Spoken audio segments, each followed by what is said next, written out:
Okay, hello dear students. So we'll be starting the lesson from where we have left. We have already done average rate of reaction, where we found the rate of reaction for a set period of time. That means T1 से T2 तक के लिए हमने average rate of reaction निकाला था. But suppose now I'll be talking about the next term, that is instantaneous rate of reaction. What is instantaneous rate of reaction? It is already telling you. So it is already telling you, the name is already telling you that this is instantaneous. That means at one instance. Now take an example. Suppose you are performing a chemical reaction, or you can say you are performing some reaction in the laboratory, and I am away, I am not there in the lab.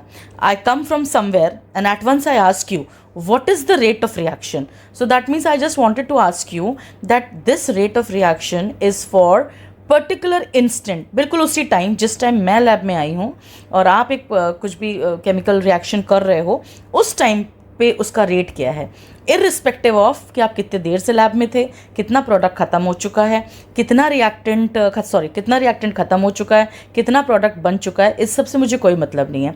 मैंने बस इतना पूछा है कि क्या rate of reaction है at that particular moment. Okay, so then we tell that this is instantaneous rate of reaction. Take another example. Suppose you are coming to school on a bicycle, और रास्ते में आपको मिल जाती हूँ और मैं आपको उसी वक्त पूछती हूँ जिस टाइम मैं आपसे मिली हूँ कि अभी आपका स्पीड क्या है, तो आप क्या बोलोगे? जो आपकी स्पीड उस टाइम है, आप वही बताओगे कि मेरी स्पीड इस टाइम ये है. लेकिन अगर मैं आपसे पूछती हूँ कि बेटा आपकी एवरेज स्पीड क्या रही, आप स्कूल आए, आपकी एवरेज स्पीड क्या रही, तो आप बोलोगे कि जब हम घर से निकले थे, फिर आप उसमें टाइम कंसिडर करोगे और फिर आप पूरा स्पीड का एवरेज निकालोगे. तो this is the difference between instantaneous rate of reaction and average rate of reaction. Okay, so I think you have understood the concept. Now we'll be looking at the definition. The rate of change of concentration of any of the reactant or product at a particular instance. ये आपका keyword. उस particular instant of time पे क्या है उसका rate, this is known as instantaneous rate of a given reaction. तो हमारा delta T क्या हो जाएगा इस केस में? वैसे हम डेल्टा टी क्या बोलते थे कि भाई T2 माइनस T1 है ना, तो वो डेल्टा टी होता था. लेकिन यहाँ पे आप एक पर्टिकुलर टाइम पूछ रहे हैं, तो इसका मतलब डेल्टा टी की वैल्यू क्या होनी चाहिए? वैसे तो हम क्या बोलते हैं कि मैथ्स के हिसाब से मैथमेटिकली इट शुड बी बहुत छोटी होनी चाहिए, that is it should be infinitesimally small. But हम क्या बोलेंगे यहाँ पे कि delta T should be zero. अगर इतनी छोटी हो कि हम उसको ज़ीरो कंसिडर कर सकें, तो यहाँ पे हमारा डेल्टा टी ज़ीरो हो जाएगा. So when we are talking about a very very small change, or you say delta t is equal to 0, then we put small d. ये आपको पता है ना कि बड़े चेंजेस के लिए हम डेल्टा लगाते हैं और छोटे चेंजेस के लिए हम स्मॉल d लगाते हैं. तो हमेशा याद रखना, डेल्टा अगर यूज़ हुआ है तो वो एवरेज रेट की बात हो रही है, अगर स्मॉल d यूज़ हुआ है तो वो आपका इंस्टेंटेनियस रेट के लिए बात हो रही है. तो बाकी सब कुछ सेम रहेगा. जैसे वहाँ हमने क्या किया था, वहाँ हमने डेल्टा ए करा था अपॉन डेल्टा टी करा था, और यहाँ पे हम क्या कर देंगे, स्मॉल डी और फिर वही स्क्वायर ब्रैकेट्स में ए, दैट मीन्स कंसंट्रेशन ऑफ ए, और फिर स्मॉल डी और T, that means very small change of time. Okay, so let's see the example. एक जनरल रिएक्शन मैंने ले लिया. Just see the example here. इसका क्या मतलब हुआ कि जो ए है उसका जो मोलर स्टोइशियोमेट्रिक कोएफिशिएंट है वो स्मॉल ए है. ओके, तो अगर इस रिएक्शन को हम कैसे एक्सप्रेस करेंगे, सिंपली जैसे what ever may be the स्टोइशियोमेट्रिक coefficient, वो आपको मैंने बताया था अभी लास्ट लेक्चर में कि वो रेसिप्रोकल में चल जाता है, वो डिनोमिनेटर बन जाता है. तो यहाँ पे 1 अपॉन ए में आएगा ये वाला ए. तो वही अब हम डेल्टा नहीं लगाएंगे, उसकी जगह हम लगाएंगे स्मॉल डी. उसी तरीके से टाइम के लिए भी हम डेल्टा डी टी लगाएंगे. ओके, और माइनस का साइन क्यों लग रहा है? क्योंकि यहाँ पे ये रिएक्टेंट है. उसी तरीके से सेम यहाँ पे भी देखेंगे, बी के लिए भी बी रिएक्टेंट है. जब चूंकि बी रिएक्टेंट है तो माइनस का साइन आएगा, और जो उसका स्टोइशियोमेट्रिक कोएफिशिएंट स्मॉल बी है तो वही वो डेसिमल में डिनोमिनेटर बन जाएगा, तो 1 अपॉन बी हो जाएगा, और डेल्टा की जगह small d, concentration of B upon d t. तो यहाँ पे जो स्मॉल डी है, तो इस तरीके से हम इस रिएक्शन को लिखेंगे. एक और एग्जाम्पल देख लेते हैं हम.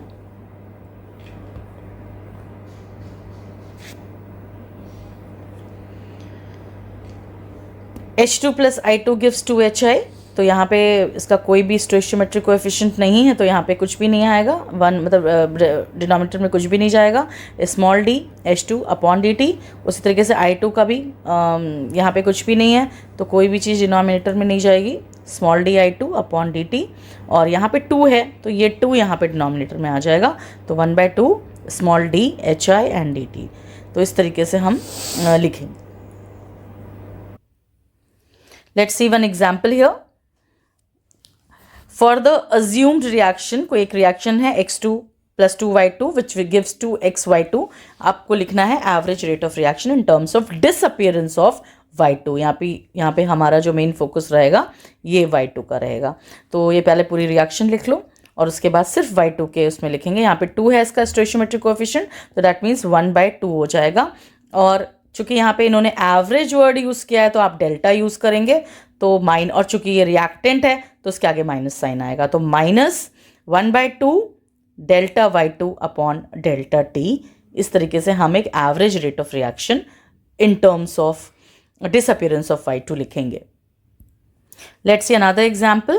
Express the average and instantaneous. अब यहाँ पे इन्होंने दोनों पूछ लिया आपसे, तो एवरेज के लिए आपको पता है कि क्या करना है, और यहाँ पे आपको पूरा रिएक्टेंट सबका लिखना है। ये पूरा रिएक्शन है, इसका आपको पूरा लिखना है सबका इन terms of concentration of all reactants and products. तो स्टार्ट करेंगे, 4NH3 है सबसे पहले। तो एवरेज अगर निकालना है तो हम क्या करेंगे, सबसे पहले ये जो 4 है ये किस में जाएगा, ये डिनोमिनेटर में चला जाएगा, माइनस साइन लगेगा क्योंकि रिएक्टेंट है, तो देखो ये माइनस साइन आ गया, delta NH3 upon delta T। ये हमने एवरेज लिख दिया, ठीक है। उसके बाद ये देखेंगे O2 का एवरेज -1/5, क्योंकि 5 स्टोइशियोमेट्रिक कोएफिशिएंट था, तो हमारा ये चला गया डिनोमिनेटर में, माइनस का साइन लग गया क्योंकि रिएक्टेंट था। उसके बाद delta O2 upon delta T। अब यहाँ पे आ जाएंगे, यहाँ पे चूंकि प्रोडक्ट है तो माइनस का साइन नहीं आएगा, लेकिन ये स्टोइशियोमेट्रिक कोएफिशिएंट 4 है तो 1/4 हो जाएगा, delta NO upon delta T। और इसी तरीके से यहाँ पे 6 है तो 1/6, ये भी प्रोडक्ट है तो यहाँ पे भी माइनस का साइन नहीं आएगा। तो ये हमने सारा लिख लिया एवरेज रेट के लिए।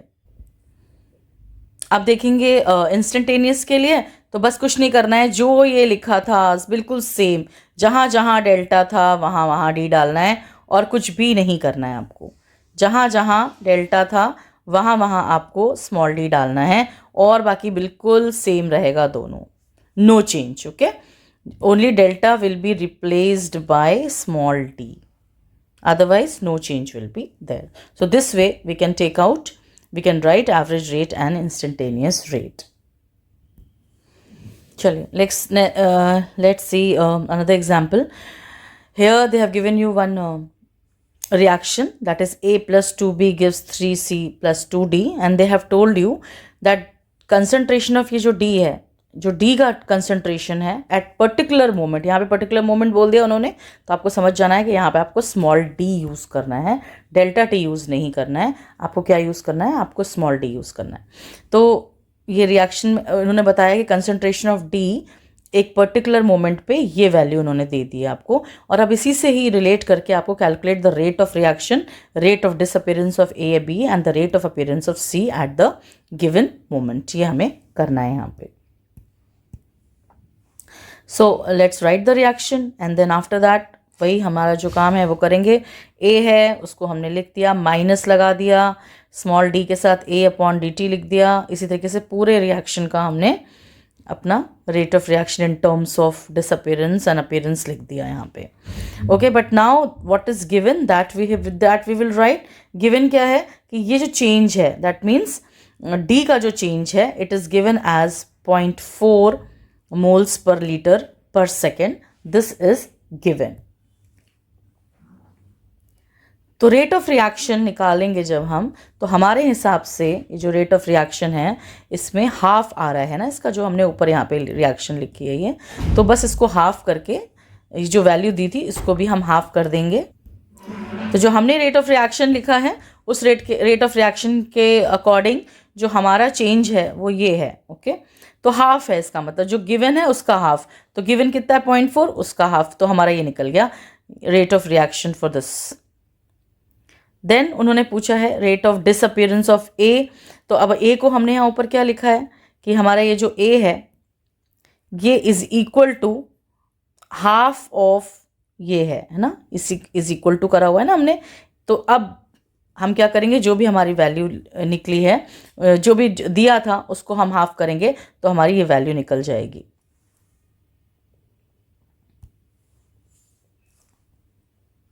सो वी विल राइट हियर कि हमारा जो डी ए था it is half of change of d. तो इस तरीके से ये वैल्यू दी हुई थी हमारी, ऑलरेडी ये वैल्यू दी हुई थी हमारी, उसके आगे हमने हाफ लगा के अपनी ये वाली वैल्यू निकाल ली है। तो now this is rate of disappearance of A is 0.2 moles per litre per second.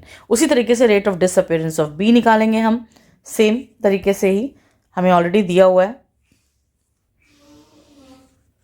तो you can see here that rate of disappearance of B will be is equal to, almost same है, वही, कोई कुछ half नहीं करना, कुछ नहीं करना। तो इसकी वैल्यू हमें ऑलरेडी 0.4 दी थी, तो इसका मतलब ये भी इक्वल टू 0.4 ही हो जाएगा। एंड फिर रेट ऑफ डिसअपियरेंस ऑफ सी में उसका जो वैल्यू थी दैट इज 3/2, तो 0.4 का 3/2 कर देंगे और ये हमारा आंसर निकल के आ जाएगा। I hope this numerical is clear. Now we will see the graphical representation of determination of average rate of reaction. तो जब भी concentration का reactant का concentration होगा तो वो हमेशा डिक्रीज करेगा, और जब भी प्रोडक्ट कंसंट्रेशन होगा वो इंक्रीज करेगा विद द टाइम। तो अगर हमें एवरेज निकालना है तो you can see here there are 2 times that is T1 and T2। तो हमारा एवरेज है, मतलब हमें ये टाइम पीरियड के लिए हम कंसंट्रेशन निकाल रहे हैं, इस सेट टाइम पीरियड के लिए। तो उसी तरीके से हम सेट टाइम पीरियड के लिए जब निकालते हैं तो वो हमारा क्या हो जाता है, वो एवरेज रेट ऑफ रिएक्शन हम यहाँ पे निकाल रहे हैं कि T1 से T2 that is delta T के लिए कंसंट्रेशन कितना होगा। ठीक है, और उसी तरीके से जब हम T1 और T2 यहाँ पे भी देखते हैं तो ये डेल्टा T के लिए हमारा कंसंट्रेशन कितना होगा। तो जब इस तरह से हम निकालेंगे तो that will be average rate of reaction.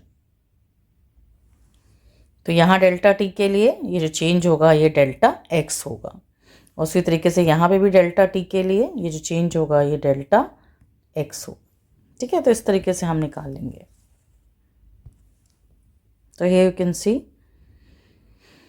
that average rate of reaction will be minus delta X upon delta T for the reactants, जिसका मतलब हुआ X2 minus X1 is equal to T2 minus T1। और अगर हम उसको product उसको हम उसके लिए यूज़ करते हैं तो हमारा हो जाएगा ये वाला, that is delta X upon delta T। Product के लिए यहाँ पे माइनस का साइन नहीं आए। बट सपोज सेम हम डिटरमाइन करते हैं इंस्टेंटेनियस रेट ऑफ रिएक्शन के लिए, तो इस पर्टिकुलर टाइम पे दैट इज T डैश पे हमारे को पता करना है कि कंसंट्रेशन क्या होगी। मतलब इस तरह से आप समझ लीजिए कि हमें एक पर्टिकुलर फिक्स्ड टाइम है, यहाँ पे इस टाइम स्लॉट के लिए हमें पता करनी है कंसंट्रेशन क्या होगी। ठीक है, तो यहाँ पे आपको समझना पड़ेगा कि यहाँ पे जब इस तरीके का जब बायो वाले बच्चे जैसे हैं वो समझ लेंगे कि यहाँ पे हमें कुछ नहीं करना है, यहाँ पे हमें स्लोप निकालना है। ओके, तो यहाँ पे जो इंस्टेंटेन रेट होगा तो rate is equal to slope समझ जाएंगे। ओके, इंस्टेंट रेट जो है that is equal to slope. जैसे सपोज अगर हमें एक समझेंगे इसको, अगर हमें मान लो ये y है और ये x है और इसमें कोई भी कर्व है अगर, तो अगर हमें मान लो उसको कर्व का स्लोप निकालना है, ओके, तो हम क्या बोलेंगे, हम dy अपॉन dx उसको लिखते हैं। ठीक है, अभी इतना ही समझना है आपको। तो यहाँ पे देखो, यहाँ पे ये क्या है, ये कंसंट्रेशन है और ये क्या है, टाइम है। तो अगर मैं तुम्हें नॉर्मली पूछूं कि इसका स्लोप क्या है तो आप बोलोगे change in concentration upon change in time, ये इसका स्लोप होगा। लेकिन अभी यहाँ पे हमें क्या समझना है कि सबसे पहले जब इस तरह का कुछ होता है तो जिस पॉइंट पे ये मीट करेगा हम वहाँ पे एक टेंजेंट ड्रॉ करेंगे, दैट मीन्स एक लाइन ड्रॉ करेंगे। वो टेंजेंट ड्रॉ करेंगे और उसके अकॉर्डिंग हम उसका स्लोप निकालेंगे। तो that slope will be OA upon OB। ठीक है, इस तरीके से हम इसको डिटरमाइन करेंगे instantaneous rate of reaction at time T dash. Okay, तो नेक्स्ट टॉपिक क्या है, factors which affect the rate of reaction. Rate of reaction कैसे बढ़ सकता है, ये आप लोग पढ़ते हुए आ रहे हो कि सबसे पहले नेचर ऑफ रिएक्टेंट, कि अगर आयनिक सब्सटेंसेज हैं तो बहुत जल्दी रिएक्ट करेंगे, कोवलेंट हैं तो वो स्लो रिएक्शंस होंगे एज कम्पेयर टू आयनिक। उसी तरीके से कंसंट्रेशन ऑफ रिएक्टेंट अगर हम बढ़ा देंगे तो फॉरवर्ड रिएक्शन बढ़ जाएगा, है ना, मॉलिक्यूलर कोलिजन्स बढ़ जाते हैं, तो rate of reaction also increases. Then you know in temperature also, if we increase the temperature, the rate of reaction usually increases on increasing the temperature. okay, mostly ऐसा होता है, क्यों, क्योंकि वहाँ पे भी वही होता है, जब आप एनर्जी दे रहे हैं तो आप एनर्जी गेन कर रहा है सिस्टम, कोलिजन्स बढ़ रहे हैं और रेट ऑफ रिएक्शन बढ़ रहा है। सरफेस एरिया, अगर ज़्यादा सरफेस एरिया होगा तो ज़्यादा फाइनली डिवाइडेड सॉलिड, इसलिए बोलते हैं हम लोग कि फाइनली डिवाइडेड सॉलिड ले लिया है, इसका मतलब कि रिएक्शन जल्दी हो जाएगा ना, पाउडर जितना भी होगा वो जल्दी से रिएक्ट कर जाएगा, because you have increase the surface area. But now very important, we are studying about the presence of catalyst. What does a catalyst do? Catalyst, ये तो पता ही है ना आपको कि वो रिएक्शन में कभी भी पार्टिसिपेट नहीं करेगा, लेकिन वो क्या करेगा, वो एक ऑल्टरनेट पाथ देगा। सपोज कि एक पहाड़ आपको चढ़ना है, ओके, ये पहाड़ ये वाला है, ओके, ये पहाड़ है, ये आपको चढ़ना है, तो यहाँ पे ये आपके ट्रांजिशन स्टेट है, मतलब यहाँ पे रिएक्टेंट जो ट्रांजिट करके प्रोडक्ट में चेंज हो जाएंगे, तो ये एक ट्रांजिशन स्टेट है।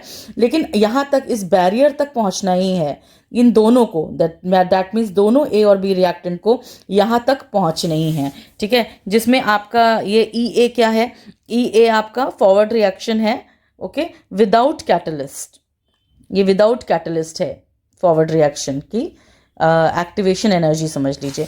तो जब बिना कैटलिस्ट के ये एनर्जी है जो ए और बी के पास, क्या वो उसको यहाँ पे पहुँचाएगी?